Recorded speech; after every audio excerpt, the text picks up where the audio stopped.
Tuelekee kaunti namba 20 ambapo Wizara ya Afya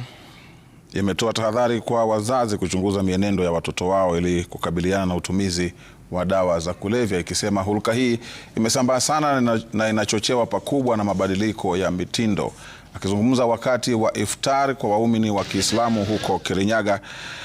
Katibu wa Wizara ya Afya ya Umma Mary Muthoni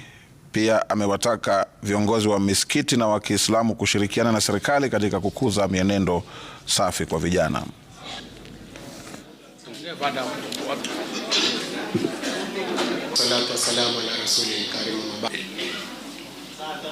Tuwaongeleshe watoto wetu, tuongeleshe wale wanaenda shule, na pia wale wageni wanakuja, tuwaangalie ni nini wanaletea watu wetu, ndio wasilete madhara ile kali ya bangi, sigara sugu, na pia ile pombe ya hapa kijijini.